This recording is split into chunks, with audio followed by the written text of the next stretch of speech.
Film i serija Toma su, pored uspona i padova jedne od najvećih muzičkih zvijezda ovih prostora, Tome Zdravkovića, donijeli i priču o Tomi i Silvani Armenulić, muzičkoj divi koja je prerano izgubila život. Njihov odnos u filmu i seriji prikazan je kao ljubavni, ali samo sa Tomine strane, dok je Silvana prikazana kao hladna kraljica koja nije pokazala nikakvo interesovanje u tom smislu za Tomu. Ipak, da li je tako bilo? Kakav je bio njihov odnos? Kako su se uopšte upoznali? Je li Toma zaista na taj način volio Silvanu? Saznajte u narednih nekoliko minuta ovog videa. Prvi susret Tome i Silvane mediji su opisali na način da je Silvana, gostujući u jednom leskovačkom restoranu, na klupi u parku srela promrzlog momka kojem je ponudila odjeću i nešto hrane, a kad ga je tek čula kako pjeva, oduševila se. Naravno, medij kao medij, traže senzaciju i lijepu priču. Od svega navedenog, istina je da je Silvana te 1958. godine gostovala u leskovačkom restoranu Radan. Tu je Toma već pomalo pjevao, ali nije imao stalni angažman. Silvana je već polako koračala ka zvijezdama, pa je imala velik uticaj kod vlasnika kafana i restorana. Tako je bilo i u ovom slučaju. Tokom priprema za nastup, čula je kako pjeva mladić Toma i oduševila se. Jednostavno, Toma je pogodio njenu emotivnu žicu i muzički senzibilitet. Njegov umilni glas joj je toliko se svidio da je odslušala još nekoliko pjesama i onda ga pohvalila vlasniku kafane, koji je obećao da će u narednom periodu Tomu angažovati za stalno. Silvana je Tomi kupila novo odijelo, te mu bila vjetar u leđa za početak jedne blistave muzičke karijere. Muzički put ih je odveo na različite strane. Sretali su se, ali na turneje nisu putovali u istoj grupi. To je jednom potvrdio i Toma. Prijateljstvo između mene i Silvane trajalo je godinama. Sretali smo se po raznim gradovima i 1969. godine našli smo se u istoj grupi. Tad sam bio već popularan i tražen kompozitor. Silvana je bila na prekretnici. Imala je samo jednu bolje slušanu pjesmu, ali ne i hit. Stalno je gunđala kako joj treba prava stvar, da snimi ploču i bude u špici. Pitala me šta da radi, kako da se probije. Insistirala je da joj napišem pjesmu. Ali šta? Ja sam uvek bio u nekim romantičnim vezama koje su me inspirisale. Sa Silvanom je bilo teško. Pričali smo danima, bila je nesrećna. Otkrivala mi je detalje iz svog braka koji je bio labilan. Naprosto je očajavala. Često mi je govorila: jao, ovaj život moj, neka ide sve u đavola kad mi ništa ne ide od ruke. Nit brak, nit ovo, nit ono. I jednom dok smo se vozili busom na koncert, kažem joj: znaš šta, to je interesantno, da ti ja napravim pesmu baš kao što ti pričaš, onako kako se osjećaš. Onda ćeš bolje pevati. Pričao je svojevremeno Toma Zdravković. Na toj turneji, tokom mnogih putovanja i dugih razgovora, Toma je upoznao sve njene probleme. Život, način izražavanja, ušao joj je u dušu. Međutim, baš tad su mu tražili pjesmu za Beogradski sabor. A ja sam razmišljao o Silvani i onom njenom Šta će mi život. I pošto smo imali pauzu, pio sam sa nekim društvom 2-3 dana, totalno sam bio bolestan, umoran i probudio se u hotelu Slavija. Oko 9 trebalo je da krenemo na turneju. Onako sav izbezumljen, mamuran, glava mi otpada, siđem, poručim kafu i iz čiste muke uzmem od konobara blokčić za račune i olovku. Mislim, to mi nikad nije bilo teško, sad ću bar da napišem pesmu za Beogradski sabor. Odjednom shvatim da će pesma Šta će mi život biti odlična i ostavim je za sebe, da je pevam na saboru. Na turneji Silvana mi je govorila da treba da snimi ploču i u isto vreme postoji šansa da igra u nekoj televizijskoj seriji. A nema pravu stvar ni za ploču ni za seriju.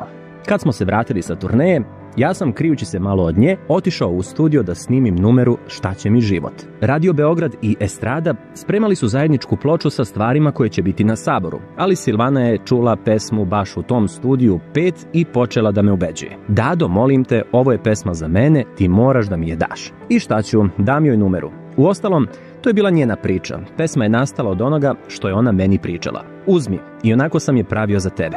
Tako je bilo suđeno. Otvorio je dušu u jednoj svojoj ispovijesti Toma Zdravković. 1971. godine Silvana je u jegu popularnosti proglašena personom non grata u beogradskoj estradi. Mediji su pisali o velikoj svađi sa brojnim pjevačima, među kojima je bio i Toma. U isto vrijeme i Toma Zdravković, najproduktivniji kantautor narodne muzike, odavno Silvanin prijatelj, zaprijetio da će prekinuti saradnju s njom. Navodno, Silvana više nije kadra da se kontroliše.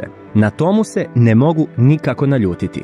Nas povezuje prijateljstvo koje se ne može lako izbrisati, rekla je Silvana za medije. Istina, Toma je novinarima potvrdio da je malo ljut, ali nikako u mjeri u kojoj su pisali novinari. Rekao je: istina, malo sam bio ljut na Silvanu, ali to je kratkotrajna ljutnja. Demanti svih tih govorkanja jest nova ploča Silvane Armenulić. Tu su bile 4 kompozicije Tome Zdravkovića. Iako je Toma i sam izjavio da je to bilo prijateljstvo, u filmu smo vidjeli da je Toma bio ludo zaljubljen u Silvanu. To navodno nije ni krio.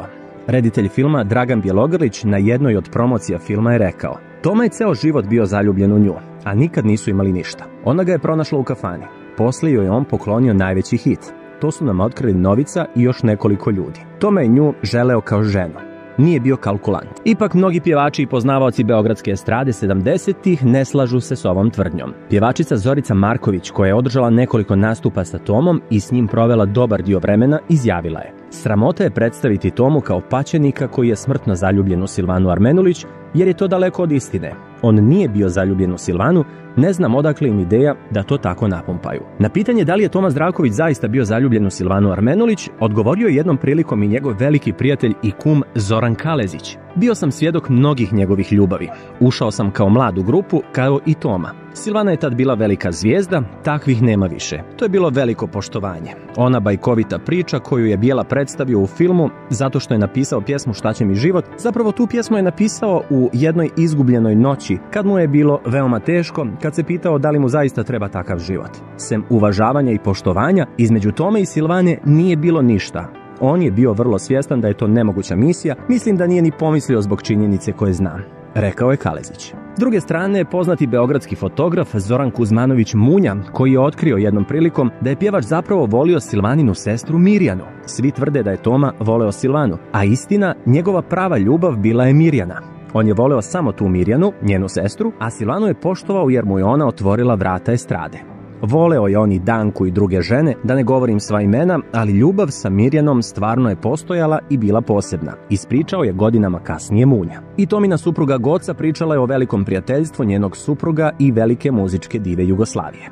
Pričao mi je o Silvani, da je dobar drug, prijatelj s njom. Ja mislim da je tu postojala jedna specifična veza između njega i Silvane. Ja sam kroz priču sa njim shvatila da je on u stvari bio zaljubljen u njenu sestru Mirjanu, ali ga nikad nisam pitala za to. Znam da je Silvanu voleo kao druga. Ona je bila čudo od žene. Tako je znao da priča o njoj. Ja kažem kako, pa kaže: kao prvo izgledala je lijepo, dobro je pjevala, kako sam je upoznavao, shvatio sam da je dobar drug, dobar prijatelj, da je iskrena. Poznati muzičar Ljubiša Pavković jednom je prilikom rekao ovo: ljubav između Silvane i Tome uopšte nije postojala, jer da jest, svi bi to znali, ceo Beograd. Tome je bio zaljubljen u alkohol i kocku. Toma je evidentno najviše bio zaljubljen u kafanu i kocku. Ni žene mu nisu bile strane. Naprotiv, brak je sklopio sa njih 4, od čega je najviše traga ostavila upravo spomenuta Gordana. Možda je ona i najbolje opisala Tomu i njegovu zaljubljivu prirodu, pa kroz to i opisala odnos Tome i Silvane. Možemo zaključiti da taj odnos nije bio ljubavni. Ne kažemo da Toma nekad u početku nije poželio da bude s njom, možda samo kratko, kao neka avantura, ali vremenom je shvatio da su ipak samo dobri drugovi. U svakom slučaju, suprotno je to od onog kako smo vidjeli u filmu i seriji. Tomina supruga Gordana je rekla: poznavajući mog muža, pošto je bio zaljubljive prirode, vjerovatno da jeste bio zaljubljen u nju, pošto je ona u to vrijeme bila nedostižna za njega. Ona kad je umrla, on je stvarno bio očajan. Nije mogao da shvati da je više nema. Oni jesu imali jednu specifičnu vezu, u svakom slučaju bile su u pitanju emocije.